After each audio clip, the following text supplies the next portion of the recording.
पश्चिम बंगाल मुर्शिदाबाद के बरहामपुर में UP model के तर्ज पर पश्चिम बंगाल जिला प्रशासन की कार्रवाई देखने को मिली है। एसडीओ के आदेश पर बरहामपुर नगर पालिका ने बरहामपुर बस स्टैंड के पास से इलाके में एक गैर कानूनी गैरेज को बुलडोजर से गिरा दिया है। आज सुबह बरहामपुर एसडीओ शुभंकर रॉय ने कहा कि बरहामपुर में एक व्यक्ति सरकारी जमीन पर कब्जा करके गैर कानूनी तरीके से गैरेज चला रहा था। उसे नोटिस दिया गया और कागजात दिखाने के लिए कहा गया। क्योंकि वह कागजात नहीं दिखा सका, इसलिए आज उस गैरेज को गिरा दिया गया। उन्होंने कहा कि आगे से भी ऐसी गैर कानूनी दुकानें गिराने की कार्रवाई जारी रहेगी। অনেক দিন আগে নোটিশ দেওয়া হয়েছিল। আমার অর্ডার করা ছিল প্রায় 6 মাস হবে, 6 মাসের উপরে বলা হয়েছিল, বারবার ওনাদের সময়ও দেওয়া হয়েছিল, কিন্তু তারপরেও ওনারা সরাননি। এটা আমাদের কালেক্টর ল্যান্ড, সেখানে অবৈধভাবে এনফোর্সমেন্ট করে রেখেছে।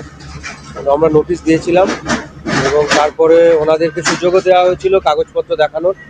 ওনারা জমি সংক্রান্ত কোনো কাগজপত্র দেখাননি। তারপরেই ভাঙার ওনাদেরকে সুযোগ দিয়েছিলাম আমরা যে ওনাদের যা জিনিসপত্র আছে সরিয়ে নিয়ে যেতে।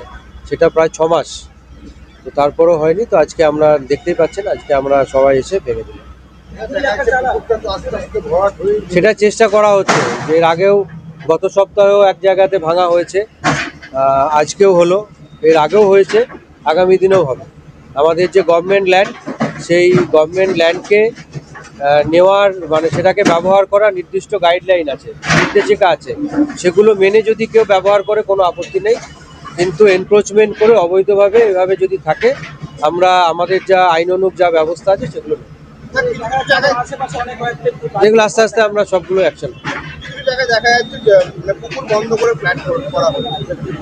দেখুন, এখন কিছু ক্ষেত্রে মিউনিসিপ্যালিটি যে ফ্ল্যাটের যেগুলো আছে তার পারমিশন মিউনিসিপ্যালিটি থেকে দেওয়া হয়। তো স্বাভাবিকভাবে ওনারা যখন পারমিশন দিচ্ছেন, নিশ্চয়ই সমস্ত কাগজপত্র দেখেও দিচ্ছেন। তা আপনি যখন বলেন আমি একবার খোঁজ নিয়ে নেব। जेपी भारत लाइव, भारत की बात जेपी के साथ। वीडियो को लाइक करें, शेयर करें और चैनल को सब्सक्राइब करें।